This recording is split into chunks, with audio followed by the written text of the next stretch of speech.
ready to go to no more that thing to reach to a town called Kungo. Then we saw some PSU. I got engaged with the commander. She told me the place I can go. I went to no more that on Sunday, December 13, 2020, where I got an obstacle with an immigration officer. He started entering. I asked him why. He said I was a candidate. But then I told him that I was authorized by the commission to observe my election. He said I am working on a mandate from the highest table. I told him, but what about my followers? He said they will not enter the town until the paramount chief of the town come and identify whether they live in town or not. I said, but this is not the way we have an election in Nomodatino. But now today is the reason. He said, we are working on it. I talked to him, a senior inspector of immigration came. He asked what was the problem. I explained to him. He said, I will not allow you to enter the town. I said, why? He gave the same reason. He said the only way is to allow 5 of your supporters come in the town. I said, but for what reason? You have more than 75 seditions in the town, and they are not living in the town. You are stopping my supporters. Stopping me is not the problem, but my supporters. Because in an election where you don't have an ID card in that town as a candidate, the election can stay on. So allow my supporters to go and they refused. I told my supporters to leave the town so we can sit somewhere in a corner and communicate to town, give information about what is happening in Nomodatino. We did that. We communicated to town. People started seeing some press people came into ICE, but then it was not still enough. They even drove me from the town. They said I should leave. The police commander now that I believe that she was a godsend, was the one that got the number. She drove me from the town. I said, okay, I will leave. Maybe God do not want me to come to this town. But I believe that this election going on, it will not be free and fair as to what you people are doing. We came back to a nearby village called ULC. There we were the next day, which was on Monday, December 14. It was in the morning, we received the communication that the people have pre-marked all the ballot paper in Kungo. Or lady came running to us over a bike. So I said, but that is to be complained to the securities that are on ground. So I said I will report, but how will I carry the report to them? They are stopping me from entering the town. But I said God is in control. While there, 4 PSU officers came. They said they were going to collect the ballot boxes from Kungo. I stopped the police officer, one of the commanders, reported the matter to him. He never uttered a word. They left. They went to Kungo to receive the ballot boxes. On their way back, they came, they stopped. I even complained and said, but what is the problem? They are bringing the ballot boxes that are pre-marked, and you people are denying us entry into the town. Then what kind of election is this? Yeah. So the women told me to leave. I left the town and sat down in a nearby village. What happened there, I was not informed. But when the NEC officials came, they called upon me, they asked where I was. So somewhere where they went to call me, I came. When I came, They said, I want to have a meeting with you. I said, oh, that's fine. We want to have a meeting. But before having a meeting, I request that we should pray. We got to pray. Just after the prayer, a boy came to me. He said, you are sitting here. They have beat your brother. He is at the point of death. I said, but what is the problem? You are sitting here, they are bringing a country devil on you, the main devil that we can see. I said, but there's a serious matter. How will election be going on, then they are bringing country devil outside? But who will I give this complaint to? Only God. So I decided to leave the area to go back to Kumba to at least inform my family in turn that my brother was beaten at the point of death. I left. I went to Kumba. There I received a communication from my son in town that someone called him from Low Fabric that the PSU officer said they are coming for you. They are coming to disgrace you and do whatsoever they want to do with you. So I said, okay, that's a fine issue. While there, I pulled on resistance and said, I will remain here. But then, in the evening, late at night, a motorbike rider came to me. Mother will love your life. Do not stay here. And in fact, if you are not going, we will force you to go. So I said, when you see later talking to an elderly person, there is a cost. So I left, got on the bike, thinking that I was safe living in the area. When I got to another town called Tima Town, there where I heard about Honorable, where I was sitting at the checkpoint, guiding the checkpoint that whosoever was sitting there, let them have me arrested. Early that morning, I disguised myself, passed through the checkpoint, thinking I was free again. On my way going, another immigration car was on their way coming, but they were stuck up in the bridge. Luckily for me, I got down from the bike, ran into the bush. After 2 hours, because the boys that were bringing me, they told them to help them. After they got them out of the bridge, I came out, we got on the bike, we decided to go again. Reaching to another town, another police car was there waiting for me.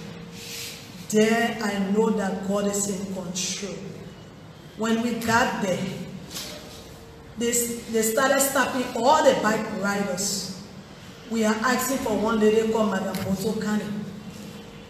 The person, when they say no, we don't know the person, they will pass. Reaching to the checkpoint, I'm not now a checkpoint, reaching there, a rider said, boy, here is the woman they are looking for.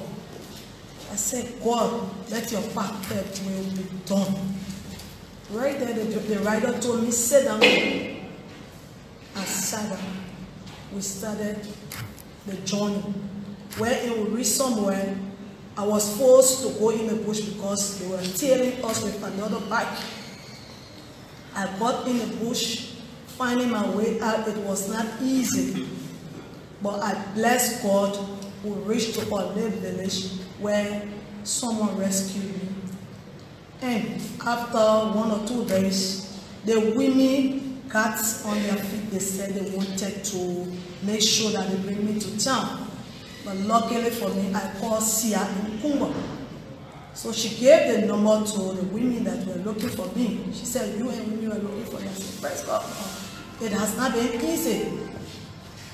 But fortunately, we tried until the women were able to get on board. Decided to come to town, where I was still afraid, thinking that the people would still be telling me, because you checked all the checkpoints they had there, they had my name there, that they should not allow me to pass the checkpoint. I came to town, I was with the women in a hotel where they did well. They showed to me that women, we are one in this country. And I pray that whatsoever they are doing and whatsoever they did for me, I will remember it till I die. I became silent for the time being because I was like traumatized, going through these kind of things that you are not expecting and you went through it. So I decided to wait not to speak to the media. Really, I was waiting for the President of the Republic of Liberia because he told us that he is the feminine in chief. So I wanted him to speak on women's behalf. But up to the time, it was no avail. Then, after a certain time, I decided to speak to the media, but I got sick. And you cannot be sick and speak to the media. People will say that homophobia is disturbing the woman. I decided to wait. Waiting, we were called upon to go to NEC for a meeting on. The first meeting was held, I was not able to go. But the second meeting, I attended the meeting. But I was not given chance to talk because of my counselor. What I want to say today, justice is not really prevailing in political situations. Because wherein we have our supporters in the jail in Gbarpolu town city, they have denied them releasement. But then I forgot something. I was present in Noma Dateno, wherein the immigration officers were seizing ID cards from people,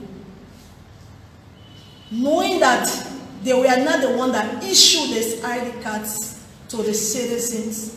They said it is immigration matters. But I believe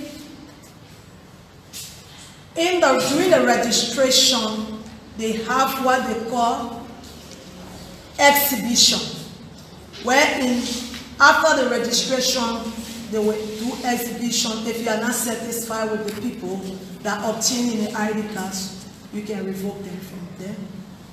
But to my avail, nothing like that. Then immigration came to seize the people ID cards, saying that they are Sierra Leoneans. Who can you identify as a Sierra Leonean? Wherein some people fled this country over 30 years.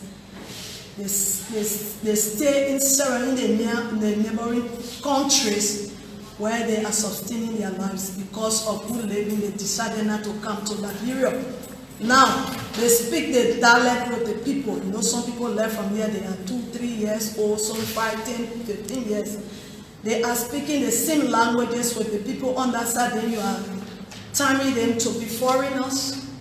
The question is going to the immigration. Who can you identify as a foreigner where you don't even know your place of birth? So my advice to the President of the Republic of Liberia is to listen to the women's voice. UN said they want women participation in politics. Now we are trying to push ourselves forward, but taking an example from me, I don't think women of Liberia will be brave enough to do what I am going through, because up to now I am going through it. Speaking to the Commissioner for Election, she is a female and she never listened to my cry as a woman. So I believe women, we have to be very careful in politics. The men are weakening us, that tomorrow when we stand, will be discouraged. But my prayer to women of Liberia, politics is not a dirty game. If you love your people in the country or the county, you need to stand for them. That's the only way I believe Liberia or the county can go forward. As a female, people always call me or drive me sellout. Vying for this position, I am not doing it because I want to enrich myself. But the county they call Gbarpolu County is the worst underdeveloped county in the Republic of Liberia. and serving as a dry meat seller or humanitarian in that county, I know the problems of my people. That is why they are electing me to go to the senatorial post to serve them in that county. They are doing it not because I'm beautiful or whatsoever, but they have tried the men, and the men have failed them. So this time around, they said, we are going to carry a female to take the county from 0 to hero. So my prayer to the women of Liberia, as you people are standing, surrounding me in my time of tears, mourning, I pray God in heaven will reference you as we go through this process.